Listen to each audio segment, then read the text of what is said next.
I'm Lila Gray, and this is Soundwave Society.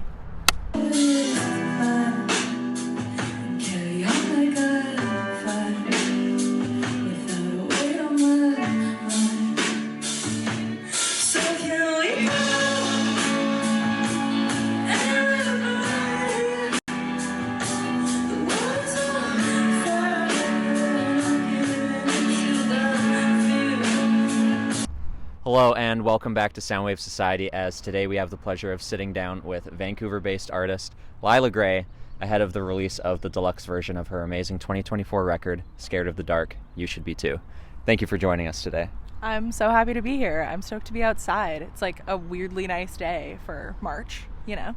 Yeah, it's a nice change of pace. Yeah, we were just chatting earlier about how bad it was raining back home, but we get out to Vancouver and it's a nice day, so yeah, very nice change of pace. But yeah, I wanted to jump right into it now that some time has passed since the album's release. How has your relationship with the album changed? Do you maybe have a new favorite track from the record since its release?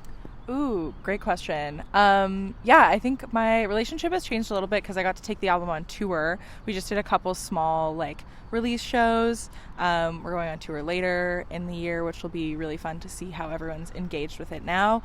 But playing the songs live always changes my relationship with what my favorite is, because some of them just have naturally more energy and are more fun to play live. But I think my current favorite, because it is always changing, would be Oh Hey Honey. We're working on a music video for it right now, and so it's on a constant loop for production reasons, but I haven't got sick of it yet, so I would say that's my favorite right now. It's funny that you mentioned Oh Hey Honey, because that kind of leads into my next question. Okay. Can you tell me about the album title? When I listen to Oh Hey Honey, Swimming Pool, and especially Haunt, you get a feel for the airy and more, I suppose, sparse elements found across the album that contribute to the feeling of navigating through a dark space. I was hoping you could shed some light on what it means to you. Yeah, I had Scared of the Dark, You Should Be Too written in my notes app on my phone for 4 years, and I just didn't really know what to do with it. I wanted it to be a song title, and then I couldn't really find a song that fit that. I didn't want to write a song just for the title.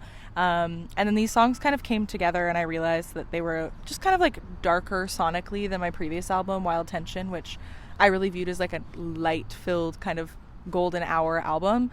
So I think thematically Scared of the Dark just kind of fit those songs really well.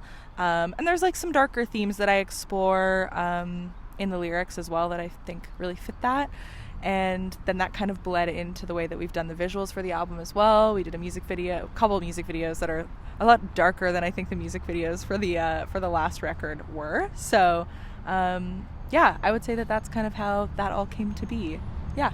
The upcoming deluxe edition features 3 live versions of a couple tracks from the album, She Moves and Something I Knew Was Missing, and also an older song, Oceans. What about these tracks, particularly in the live setting, made them feel like the right fit for this edition? Ooh, yeah, they weren't originally going to be included on the deluxe album, and I kind of toyed with it. We did this live session for Gastown Sessions, which is another local Vancouver promotional production house, I guess we'll call it. Sure. Gastown Sessions. Fun thing to do. And yeah, got to do it with 2 of my bandmates, and we all kind of walked away being that was so much better than we were expecting it to be, because it was before we'd gone on tour, so we were still in rehearsals and we hadn't played those songs live yet. And yeah, we were just really stoked with how they came out, and then the sound tech did a great job with mixing and mastering them in that environment, and I was really just happy with the recordings and thought it'd be a fun little, the deluxe album's kind of fun because you can kind of put whatever you want on it. You've put the really polished chunk out, and then you can just have fun with the deluxe album, so that's why those have ended up on there. Yeah. It's funny that you mentioned that it came out better than you expected, because you can hear at the end of the raw recording the group all together just cheering, and it sounds like some high fives are being tossed around, so yeah, it's kind of funny. But how do you feel that they contrast or complement the studio versions?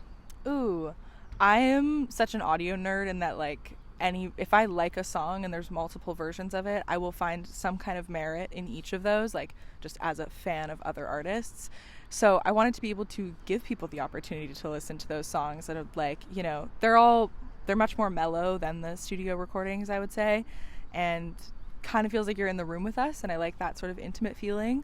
So I just wanted to give as many versions as possible, especially with Something I Knew Was Missing. I I did a remix that got released last month, and that's like way more high energy than the original song. So I think it's fun to kind of have the spectrum of 3 different vibes you can listen to with that song.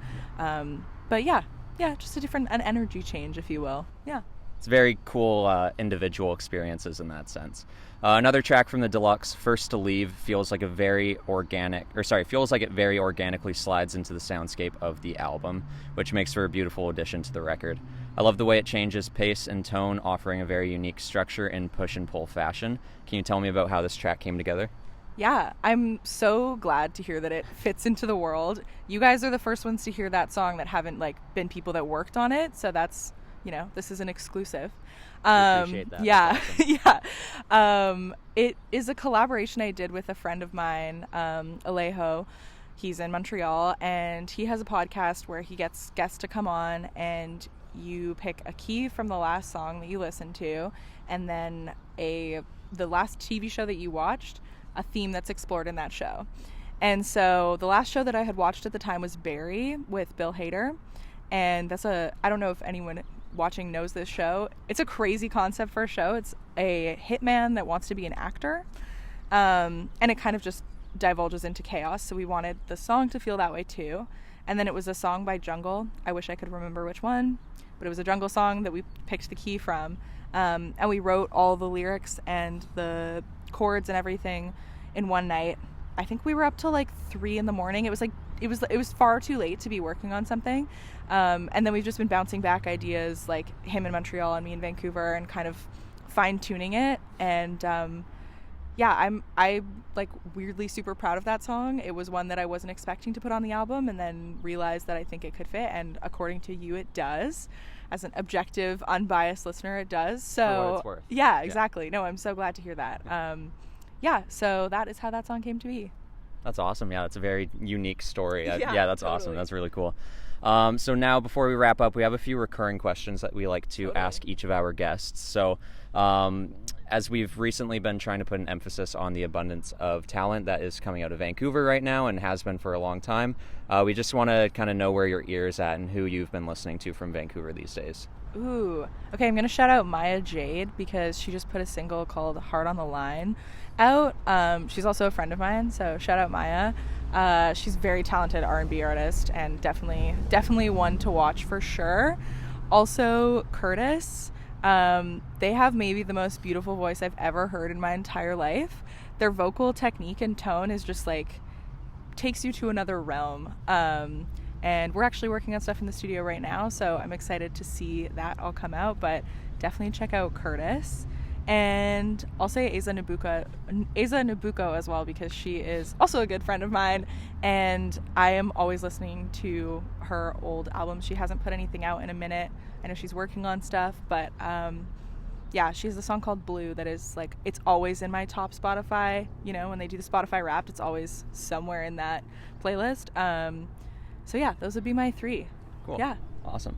And we kind of just went over it there shortly before we started this interview, but us as a group, the way that we work is we basically take turns. We're 10 friends that put forth an album, listen to it for about 2 weeks, and then at the end of it, we basically gather our thoughts, write a review, and then share it with the group. Sweet. And kind of good excuse to get the friends together and then also share what we love to do. So if you were in a music club with 10 of your friends, what would be the first album that you would put forth? And we mentioned this in the last interview that we did, but the first few, our guests would give us, 2 or 3 albums, but we have decided to get a little bit more strict with it. And you want one? Yeah, we only want one. Ooh. Okay. Is it a recent album, or is it just whatever's at the front of my brain? Any album from any time, any year. That's a huge question. Massive. Okay, well, because it's all I've been listening to in recent days, I'm going to say Mayhem by Lady Gaga, because that album is a perfect pop album, truly. No notes on that album. Not a single skip. I think it is going to stand the test of time. It's everything I love about Lady Gaga, and I was incredibly excited about this album, and she blew me out of the water. So I'm going to say that. It's not it's one it's been out for 2 weeks at the time of recording, but I have listened to that album so much that I'm going to say Mayhem by Lady Gaga. Yeah, that would be my answer. I hate to say it, but I have not gotten around to listening to it. Now you have but to. now I have to. I am Yeah. sold. All right, and so our last question is, we have an ongoing playlist of songs from the guests that we get to or have the pleasure of connecting with. Which of your songs would you like us to add to our playlist? Ooh, let's plug the new one. How about First to Leave? Or First to Bleed. My God, me forgetting my own song title. First to Bleed by me. I would say that would be the one. Let's plug the new one. Let's pop that on the playlist. Perfect. Yeah. Awesome. That sounds great. Well, thank you for joining us. This has been a pleasure. And yeah, the deluxe album, by the time that you are watching this, is out now. So yeah, once this video concludes here shortly, go check that out. And yeah, thank you again for joining us. Sweet. Thank you so much.